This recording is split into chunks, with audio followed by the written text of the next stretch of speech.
François Villon, penyair Prancis yang hidup di abad ke-15, menulis sesuatu yang hingga hari ini belum ada yang berhasil membantahnya. Aku mengetahui segalanya, kecuali diriku sendiri. Satu kalimat, 500 tahun yang lalu, masih relevan sempurna untuk mendeskripsikan kondisi mayoritas manusia modern. Kita hidup di era di mana informasi tersedia dalam jumlah yang tidak terbayangkan oleh generasi manapun sebelumnya. Kita bisa mempelajari astrofisika dari YouTube, membaca penelitian neuroscience terbaru dalam hitungan detik, mengakses ribuan buku tentang psikologi, filsafat, dan pengembangan diri kapanpun kita mau. Tapi ada satu pengetahuan yang hampir tidak pernah diajarkan di sekolah manapun, tidak tersedia dalam kursus online manapun, dan tidak bisa ditemukan hanya dengan membaca lebih banyak buku. Pengetahuan tentang diri sendiri. Bukan dalam arti mengetahui kekuatan dan kelemahanmu. Bukan dalam arti memahami kepribadianmu berdasarkan tes psikologi. Bukan dalam arti tahu apa yang kamu suka dan tidak suka. Tapi dalam arti yang jauh lebih mendasar. Mengenal lapisan terdalam dari siapa yang sebenarnya kamu adalah. Di balik semua pikiran, emosi, cerita, dan identitas yang kamu kenakan setiap hari. Dan di video ini, kita akan masuk ke 4 pemahaman yang dalam NLP menjadi fondasi dari kemampuan melepaskan yang sesungguhnya.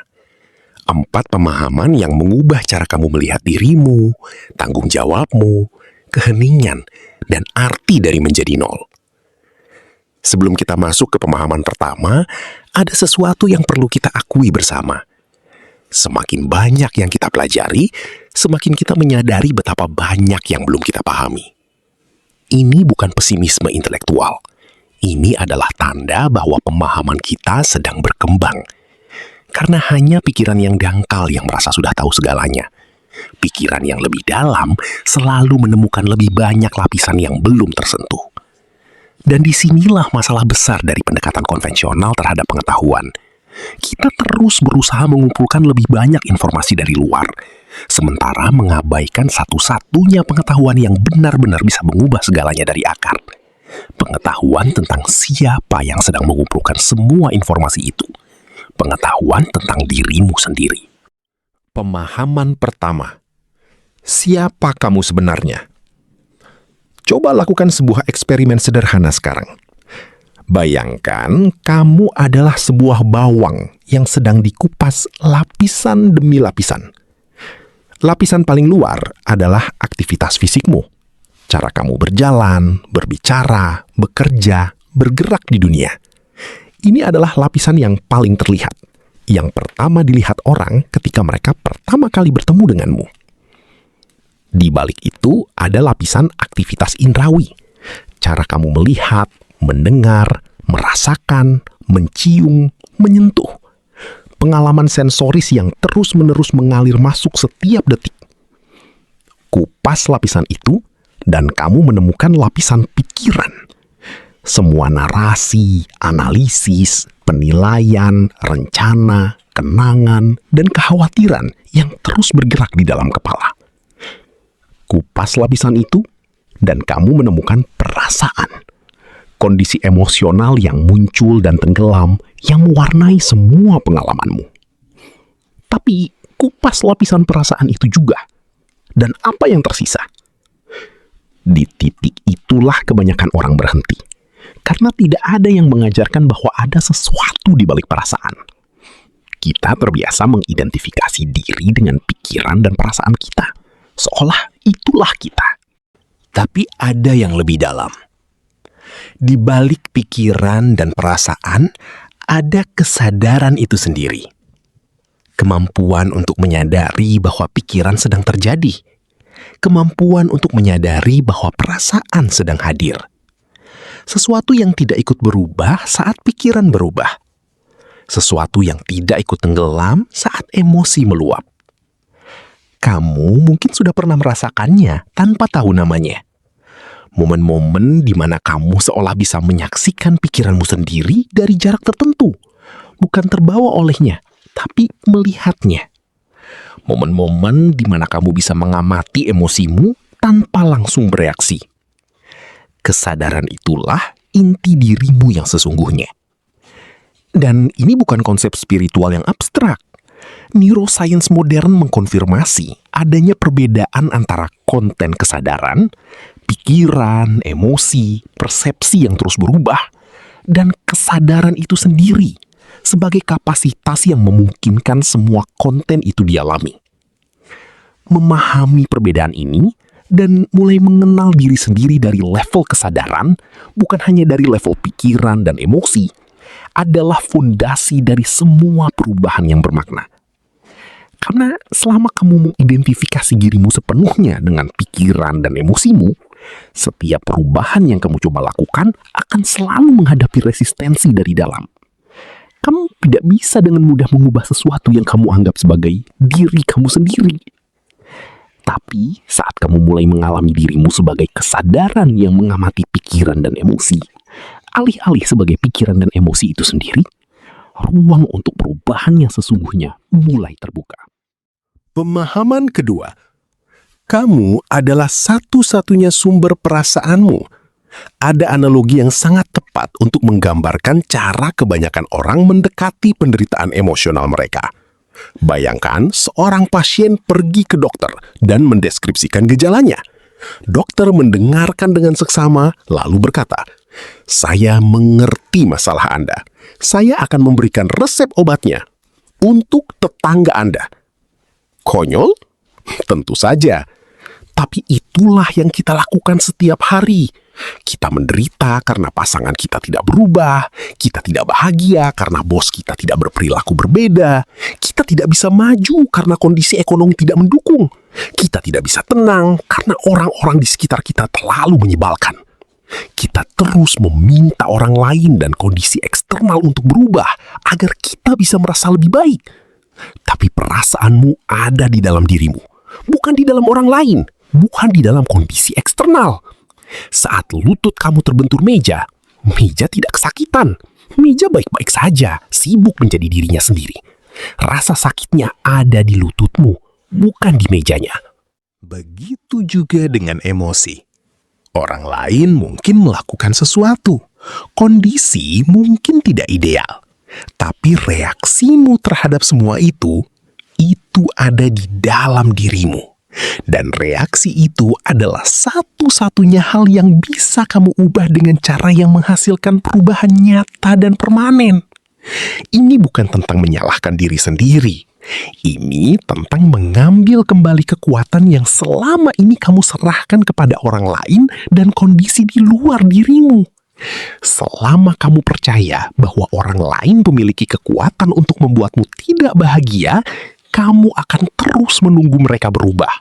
Dan menunggu orang lain berubah adalah strategi paling tidak efisien yang pernah ada untuk mencapai ketenangan. Ada sebuah kalimat yang membalik cara berpikir tentang ini secara fundamental. Kamu berkata, "Aku merasa baik karena dunia ini baik." Salah. Dunia ini terasa baik karena kamu merasa baik. Kondisi internal menciptakan persepsi eksternal, bukan sebaliknya. Orang yang sama, dalam kondisi emosional yang berbeda, mengalami dunia yang berbeda. Bukan karena dunianya berubah, tapi karena filter persepsi yang digunakan untuk melihat dunia itu berubah. Mengambil tanggung jawab 100% atas perasaanmu bukan berarti semua yang terjadi padamu adalah salahmu. Ia berarti kamu adalah satu-satunya orang yang bisa mengubah kondisi internalmu. Dan kondisi internal itulah yang menentukan kualitas hidupmu. Jauh lebih dari kondisi eksternal apapun. Pemahaman ketiga. Keheningan bukan ketiadaan. Ia adalah fondasi dari segalanya. Ada sebuah percakapan singkat antara seorang raja dan penasihat spiritualnya yang menangkap sesuatu yang sulit untuk dijelaskan dengan kata-kata. Raja itu sangat sibuk dan tidak punya banyak waktu. Ia meminta satu kalimat tentang bagaimana caranya menemukan persatuan dengan Tuhan. Penasihatnya berkata ia akan menjawab dengan satu kata saja. Kata apa itu? Keheningan. Bagaimana aku bisa memperoleh keheningan itu? meditasi. Dan apa itu meditasi? Keheningan. Dialog itu berputar, dan itu bukan kebetulan. Penasihat itu sedang menunjukkan sesuatu dengan struktur dialognya sendiri, bahwa keheningan dan cara menuju keheningan adalah hal yang sama. Keheningan bukan tujuan yang ada di ujung proses. Ia adalah proses itu sendiri. Dalam fisika modern, ada konsep yang disebut unified field, medan terpadu, yang menjadi dasar dari semua fenomena fisik yang bisa diamati. Di tingkat subatomik yang paling dalam, yang ditemukan bukan partikel-partikel solid yang terpisah, tapi sebuah medan yang mengandung semua potensi. Tenang, tidak bergerak, tapi mengandung semua kemungkinan di dalamnya. Dr. John Hagelin, fisikawan kuantum dari Maharishi University, menyatakan bahwa saat kita secara subjektif mengalami kesadaran murni dalam keheningan, kita sedang mengalami kondisi yang sama dengan apa yang digambarkan fisika modern sebagai medan terpadu itu. Artinya, inti kesadaranmu dan inti dari seluruh alam semesta adalah satu hal yang sama. Ini bukan klaim mistis. Ini adalah simpulan yang muncul dari pertemuan antara fisika kuantum modern dan pemahaman kontemplatif yang sudah ada ribuan tahun dalam berbagai tradisi. Dari Patanjali di India hingga tradisi Zen di Jepang. Dari doa-doa Raja Daud dalam Mazmur hingga ajaran Yesus tentang kerajaan Tuhan yang ada di dalam diri. Tenanglah dan ketahuilah bahwa aku adalah Tuhanmu. Ketenangan yang dimaksud di sana bukan ketenangan pikiran yang relatif, pikiran yang lebih tenang dari biasanya, tapi masih terus bergerak. Ketenangan yang dimaksud adalah keheningan total, di mana pikiran berhenti, bukan karena tertidur, tapi karena berada dalam kondisi kesadaran yang lebih tinggi dari pikiran biasa. Dan pesan yang paling mengejutkan dari seluruh tradisi ini adalah kamu tidak perlu mencapai kondisi itu untuk mulai merasakannya. Proses menuju ke sana sudah menghasilkan perubahan yang nyata dan terukur dalam kehidupan sehari-hari. Semakin sering kamu memberi dirimu ruang untuk hening, meski hanya beberapa menit, persepsimu menjadi lebih tajam, intuisimu menguat, keputusanmu menjadi lebih tepat, kondisi emosionalmu lebih stabil, kesehatan membaik, dan secara paradoks, produktivitasmu meningkat. Bukan karena kamu bekerja lebih keras, tapi karena kamu memberi otak dan kesadaranmu akses ke level yang lebih dalam dari kecerdasan yang selama ini tersembunyi di balik kebisingan mental yang tidak pernah berhenti. Pemahaman keempat, zero is hero. Kekosongan adalah kekuatan tertinggi. Ini adalah pemahaman yang paling berlawanan dengan nilai-nilai yang kita pegang dalam budaya modern. Kita memuliakan yang penuh, yang banyak, yang berisi, yang terisi sampai kapasitas maksimum. Kita berbicara tentang orang-orang sukses sebagai orang yang memiliki segalanya.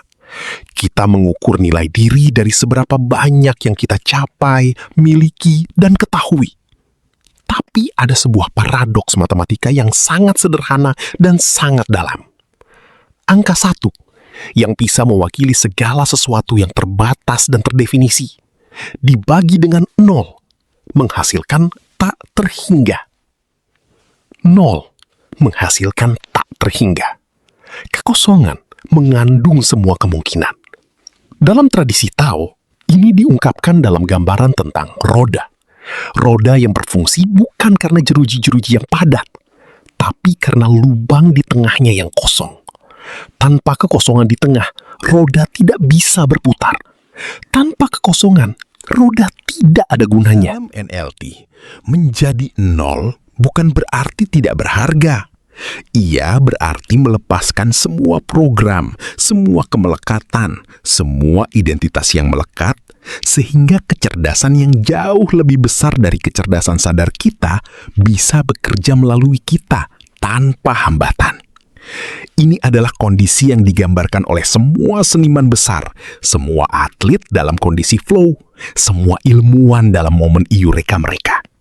Kondisi di mana aku yang kecil dan penuh kekhawatiran untuk sementara menyingkir, dan sesuatu yang lebih besar mengambil alih. Musisi yang benar-benar bermain, pelari yang benar-benar berlari, pembicara yang benar-benar berbicara. Mereka semua mendeskripsikan kondisi yang sama. Mereka tidak lagi berpikir tentang apa yang sedang dilakukan. Mereka hanya melakukan dalam aliran yang terasa seperti mengalir tanpa hambatan. Itu adalah nol. Dan dalam nol itulah semua hal terbaik yang bisa diciptakan manusia lahir. Pertanyaan praktisnya, bagaimana cara mendekati keempat pemahaman ini dalam kehidupan sehari-hari? Bukan melalui studi yang panjang, bukan melalui retret spiritual yang membutuhkan waktu berbulan-bulan, tapi melalui praktek yang sangat sederhana dan bisa dilakukan kapanpun. Untuk pemahaman pertama, mulai berlatih melihat pikiran dan emosimu sebagai objek pengamatan, bukan sebagai identitasmu. Saat marah muncul, alih-alih berkata, "Aku marah," coba ada kemarahan yang sedang diamati. Pergeseran bahasa yang kecil ini secara konsisten mengaktifkan korteks prefrontal dan menciptakan jarak antara kesadaran dan konten yang diamati. Untuk pemahaman kedua, setiap kali kamu merasakan emosi yang tidak nyaman, sebelum mencari penyebabnya di luar, tanyakan satu pertanyaan. Apa di dalam diriku yang sedang diaktifkan oleh kondisi ini? Bukan untuk menghilangkan tanggung jawab orang lain atas tindakan mereka, tapi untuk mengambil kembali kendali atas kondisi internalmu. Untuk pemahaman ketiga, sisihkan waktu hening yang sesungguhnya setiap hari. Bukan meditasi formal yang kaku jika itu tidak cocok untukmu, tapi momen-momen di mana kamu sengaja tidak mengisi pikiran dengan input apapun dan membiarkan keheningan untuk hadir. 5 menit, 10 menit, di mana dan kapanpun kamu bisa. Untuk pemahaman keempat, perhatikan momen-momen di mana kamu sudah pernah mengalami kondisi nol. Kondisi flow di mana aku yang penuh kekhawatiran menyingkir dan sesuatu yang lebih besar bekerja melaluimu. Identifikasi kondisi apa yang memungkinkan momen itu terjadi dan ciptakan kondisi tersebut lebih sering. Mari kita satukan semua yang sudah kita bahas. 4 pemahaman yang menjadi fondasi dari kemampuan melepaskan yang sesungguhnya. Bukan melepaskan sebagai kepasrahan, tapi melepaskan sebagai strategi paling cerdas yang pernah ada untuk mencapai apa yang paling kamu inginkan.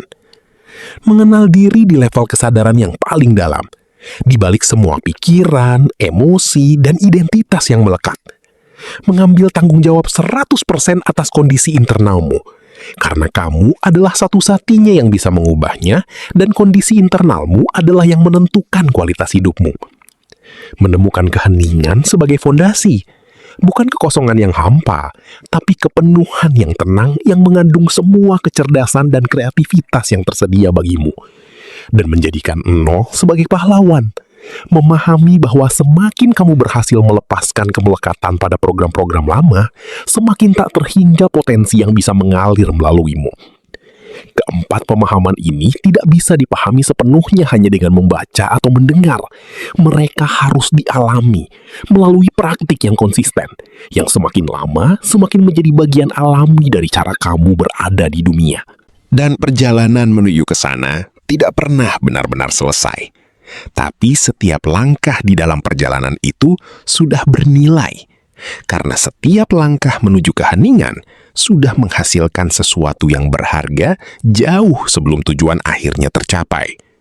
Seperti yang dikatakan, carilah kerajaan surga terlebih dahulu, dan segala sesuatu yang lain akan ditambahkan kepadamu. Kamu bahkan tidak perlu menemukannya.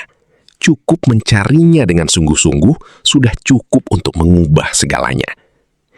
Tulis di kolom komentar satu kalimat. Aku adalah kesadaran yang mengamati, bukan yang diamati. Bukan sebagai klaim spiritual, sebagai titik awal dari cara baru untuk mengenal siapa kamu sebenarnya. Subscribe dan bagikan kepada mereka yang mungkin sudah sangat lelah berusaha mengubah orang lain dan kondisi di luar dirinya.